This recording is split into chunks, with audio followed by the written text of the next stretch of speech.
Welcome to Stream or Not to Stream, for that is the question.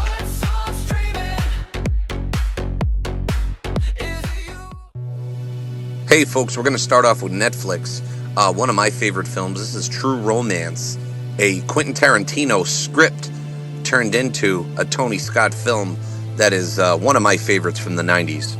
A really star-studded cast with Patricia Arquette, Christian Slater, Dennis Hopper, Christopher Walken, and Gary Oldman in a completely unbelievable role for him, where he's somewhat of a hood-like figure.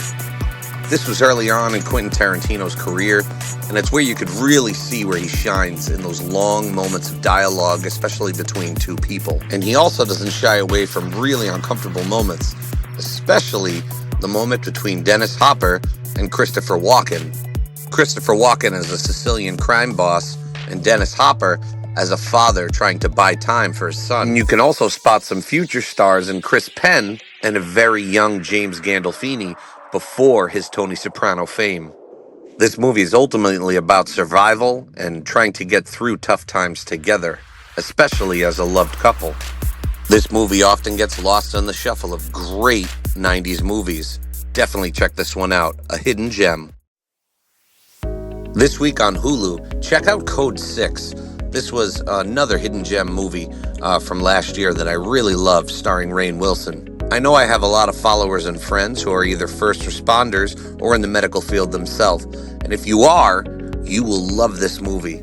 It highlights some of the really sobering parts of the job and just how much they don't get compensated for all the things they do.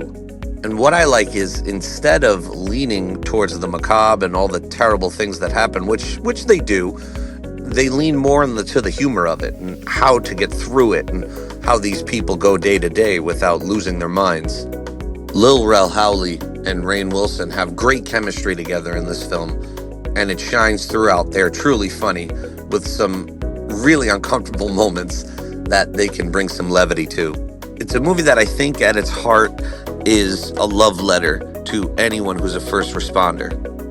A side note of this movie is actually Rob Riggle, who plays a really ornery doctor that Rainn Wilson has to bring patients to all the time and feels like he knows better in many situations, and probably does. I think Rainn Wilson really captured how a lot of EMTs feel, in that they're often unhappy with their job and maybe their place, but they know no one else can do what they do. For all my medical friends out there, this is the movie for you. If you head over to HBO Max, which I know a lot of you do, check out Logan if you've never seen it before. And I mean this for just about anybody, by the way. Obviously, the movie's about mutants and Professor X and Wolverine and all of the offspring, but it's really a movie about a man who's aging and his powers are creeping out of him, and he can't really do anything to stop it. So it actually makes it a far more human tale than a mutant tale, for sure. As much as I love Deadpool and Wolverine like everybody else, I really liked Logan, and I thought it was a fitting ending to his character. This movie also made a star out of Daphne Keane, who played the little girl that Logan takes under his wing. And in my opinion, Patrick Stewart should play Professor X until his dying breath. And I promise you, you do not need context in this movie. If you watch it singularly for itself, it's just a great movie, great action sequences, amazing fight scenes, mixed with some really emotional acting. Logan was always an easy mutant for me to relate to because he still felt everything, even though he was indestructible. A great film through and through.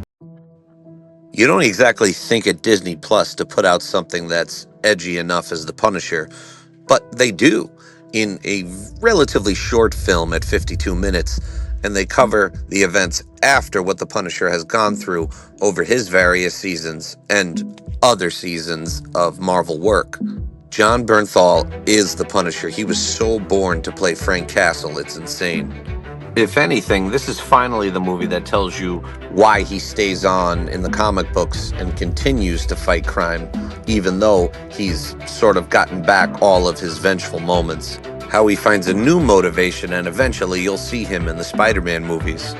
John Bernthal's really good at showing you the desperation of Frank Castle all the time. How every single punch, every kick, every shot seems like his last.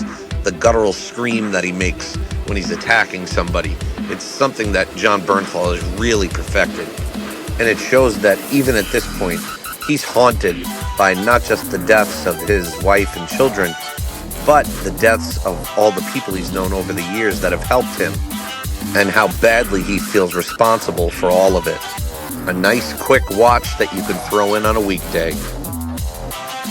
If some of you follow true crime, you'll love Zodiac, written and directed by David Fincher, so you know it's in good hands. It's one of those films that you think would be kind of too much to put on film. It would be a little tough to sort of get every nook and cranny that you want to cover. But Fincher pierces this movie together so well, piece by piece, so that you get a true sort of grand scope of who the Zodiac Killer might be and what those people did in order to find him. And most importantly, just how public the entire thing was. It was in the press, on the news, everywhere. Fincher always puts together an amazing cast with Robert Downey Jr., Jake Gyllenhaal, Mark Ruffalo, among others. And from those who study the Zodiac, they say it is pretty true and definitely a plausible possibility as to who it could be. Unfortunately, I think the most likely scenario is that it was multiple people, an original, and then subsequent copycats. However, after the Dennis Rader trial and subsequent jail time, you learn that it's definitely possible it could be the same person, just spread over many years. Great shots, great acting, amazing camera work, definitely worth your time. For those of you that have Peacock, head on over there and watch Ordinary Angels. This was an excellent movie and definitely a full tearjerker, full tissue box type of movie, based on the true story of a widowed father desperately trying to find an organ for his sick child, and in his troubles receives somewhat of a guardian angel to help him with the bills and talking to all of the collectors. Alan Ritchson is a delight as the father who tries desperately to find the organ. It's been well documented my man crush on Alan Ritchson, so this didn't need much for me to like it in the first place. And then you throw in Hilary Swank, who every 3 to 4 years reminds people why she's one of the greatest actresses alive. I am not, by definition, a movie crier. It takes a lot to get me to cry. But when I do cry, it usually has something to do with kids and overcoming financial adversity. And this movie has both, so I was a bumbling, crying mess. This is also a great film to show your kids. It definitely could be something to help them learn how important it is to be either an organ donor or to get into the medical field and try to make changes that way. And one thing it truly highlights is the flaws in our insurance system. And when you're dealing with children, a sense of urgency should be paramount. For those of you that have Prime Video, head on over there and watch The Running Man. Not the old Running Man, which of course is awesome and an absolute classic and has one-liner after one-liner.